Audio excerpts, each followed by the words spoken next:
Welcome to today's Explainer. We're breaking down exactly how to apply for 3 Squares VT, which is Vermont's SNAP program, so you can easily access the benefits you completely deserve. Whether you're totally new to this process or you're just looking for a quick refresher on how the digital application works, we're going to walk through every single step together. Before we jump into the how-to, I want you to think about this startling statistic. Did you know that every $1 in 3 Squares VT benefits actually generates $2 in local economic activity? That's right. When you apply for and spend your benefits at Vermont grocery stores and farmers markets, you're literally bringing federal tax dollars directly into the state and supporting local jobs. It's a huge win for you and honestly a massive win for the whole community. Here is our agenda for today. We'll cover 3 Squares VT basics and eligibility, creating your online account, completing the application form, uploading your required documents, next steps and interviews, and finally, troubleshooting and top tips. Section 1. 3 Squares VT basics and eligibility. Okay, so before we even look at the forms, we really need to bust some major myths. A really crucial point to remember is that by applying, you are absolutely not taking benefits away from anyone else. There's this common misconception out there that SNAP is like a limited pot of money. But the truth is, there are enough benefits for everyone who qualifies. There is no limit to the number of Vermonters who can participate. And perhaps most importantly, you have already paid into this program with your tax dollars. This is a support system built for you, by you. Let's get into the numbers and look at the precise breakdown of gross monthly income limits. Take a quick second to find your household size to see if you fall under the threshold. So, for instance, a single-person household has a gross monthly income limit of $2,413. For a family of 4, that limit is $4,957. And for every additional person in your home, you just add $848 to that total. Now, if you're looking at that and thinking, uh-oh, my income is too high, hold on a second. Don't worry, because the rules are actually way more flexible for older Vermonters and individuals with disabilities. If someone in your household is 60 or older or receives disability benefits, you might still qualify even if your income exceeds that standard federal poverty level cutoff we just talked about.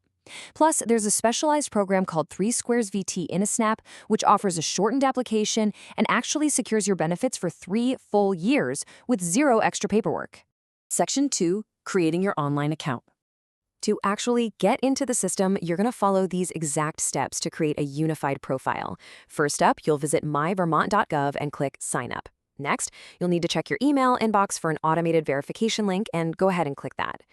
Third, you'll set up multi-factor authentication. Now, that sounds fancy, but it just means they'll text or call you with a quick security code to make sure it's really you. Finally, completing this step means you can securely use this exact same login for both your application and your document uploads later on, which makes things so much easier. When you're setting this up, you'll obviously start by entering an email address that you have easy access to. Then, you gotta make sure your password hits their specific security requirements. We're talking at least 8 characters, a lowercase letter, an uppercase letter, a number, and a symbol. You can always click that little eye icon to double check what you've typed so you don't lock yourself out. And once you hit that big green Agree and Create Account button, boom, your profile is officially live, you've verified your email, secured your password, and you are totally ready to tackle the actual paperwork. Section 3. Completing the application form. The online application typically takes about an hour to complete, but here is a massive tip. Submit your application as soon as possible, even if you don't have all your documents ready yet. Why? Because your benefits will often be backdated to the exact date the state receives your application. Oh, and the best part is that if you don't know an answer to a specific question on the form, it is totally okay to just skip it. Seriously, you'll have the opportunity to explain it to a caseworker during your interview later. The goal is just to get it submitted. I absolutely love this insider tip pulled directly from the Vermont Food Bank guidelines. You have got to remember to claim things like your heat, AC, trash, water, and phone bills because doing that can legally maximize the benefits you receive. Make sure you list these expenses even if you just pay a roommate or a family member extra money to cover those costs. It all counts toward your household expenses and it can significantly boost your monthly food budget.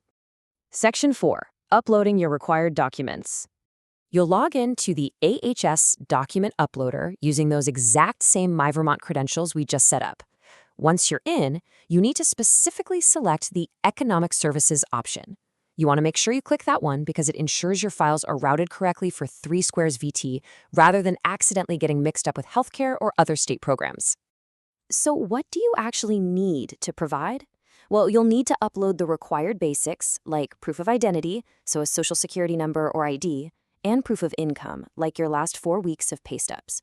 But it is absolutely vital to also include optional documents to boost your benefit amount. If you're over 60 or have a disability, definitely upload your medical bills and pharmacy receipts. And if you pay court-ordered child support, make sure you upload proof of that too. The uploader tool itself is actually super easy to use right from your phone, tablet, or computer. It lets you just drop your photos directly into neat, specific categories like pay stub or tax return. A quick pro tip here, if you're sending multiple pay stubs, try to upload them in chronological order, from oldest to newest. It really helps the state process your application that much faster. Section 5. Next steps and interviews. Okay, the absolute most important next step is that you need to be proactive. You must call the Economic Services Division interview line at 877-403-7668 to complete your mandatory phone interview. Honestly, you ideally want to call them right after you hit submit on your online application. Do not wait around for them to call you. After that interview is done, it can take up to 30 days for processing. Finally, you'll receive what's called a notice of decision via physical mail in your mailbox, and that will tell you your approved monthly benefit amount and exactly how long you're certified for. Section 6. Troubleshooting and top tips. Before you hit that final submit button, always try to save a copy of your application for your own records. It is so helpful to have it right there in front of you during your phone interview. Keep in mind, the state will usually only ever contact you about your case via physical paper mail. They aren't going to email you, so keep an eye on that mailbox. And if you get stuck, if you think there's a mistake, or you just want an update on your status, the 1-800-479-6151 number listed is your absolute lifeline. You can also just dial 211 to find local in-person assistance near you. Just a quick heads up here. While everything we've covered today is current and verified directly from Vermont state sources, we know programs can change. So always consult the official Vermont state website or speak directly with Economic Services Division representatives for the most up-to-date information and to get that personalized assistance tailored to your specific household situation. I want to leave you with this final thought to really spark some action today. You have literally already funded this program with your own hard-earned taxes. There is absolutely no shame in utilizing a system that was built to keep our communities healthy and thriving. So isn't it time you claimed the economic support you deserve? Go check your eligibility today and take that very first step toward bringing those grocery benefits home.